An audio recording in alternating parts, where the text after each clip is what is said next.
আপনারা স্কুলে না পড়ে মাদ্রাসায় আসেন, কারণ হচ্ছে আপনারা ইসলামিক শিক্ষায় শিক্ষিত হতে চান, আপনারা কুরআন এবং হাদিসটাকে ভালোভাবে শিখতে চান। তা আমি বলবো, এই যে দেখেন আমাদের বাংলাদেশে হাজার হাজার মাদ্রাসা, কিন্তু হাজার হাজার ভালো মুসলিম কি বের হচ্ছে? ভালো ইমানদার বান্দা কি বের হচ্ছে? কারণ আমরা চারপাশে কি দেখছি, একটা মানুষ আমরা পাই না যাকে আমরা ঠিকমতো বিশ্বাস করতে পারবো।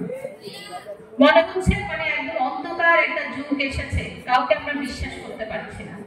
তো কেন এমন হচ্ছে? মাদ্রাসায় তো শিক্ষার্থীর অভাব নেই, তো তার মানে হচ্ছে আমাদের শিক্ষায় কোথাও কোনো একটা সমস্যা হচ্ছে।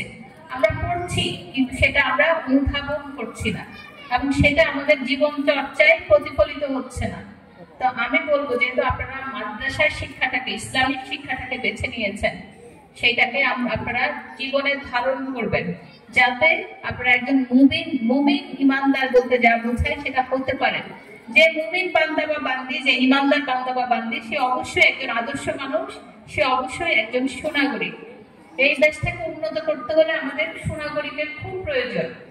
আগামীর বাংলাদেশ কেমন হবে, আমরা কি একটা উন্নত বাংলাদেশ পাবো কি পাবো না, সেটা নির্ভর করছে আপনারা কেমন হবেন সেটার উপর। আপনারা যদি ভালোভাবে পড়াশোনা করে সুনাগরিক হতে পারেন, আদর্শ মানুষ হতে পারেন, তাহলে আমার বিশ্বাস আমরা একটা উন্নত বাংলাদেশ পাবো। কিন্তু সেটা যদি হতে না পারেন, আমরা জানি না এই দেশের ভবিষ্যতে আসলে কি আছে। সেজন্য আমার অনুরোধ থাকবে, আপনারা সুনাগরিক হিসেবে, ভালো মুসলিম হিসেবে আপনারা নিজেদেরকে গড়ে তুলুন, এবং সেটা শুরু হবে সত্য কথা বলার মাধ্যমে। সত্য কথাটা কোন পরিস্থিতিতে আপনারা মিথ্যা কথা বলবেন না, সত্য কথাটা বলা শুরু করুন। এই সত্য কথা জীবনের অধিকাংশ মন্দ কাজ থেকে আপনাদেরকে দূরে সরিয়ে রাখবে। আপনাদের শিক্ষকদের কথা শুনবেন, এবং অবশ্যই আপনাদের বাবা মায়ের কথা শুনবেন। আপনারা ভালোভাবে পড়াশোনা করবেন, ভালো থাকবেন। আপনাদের সবার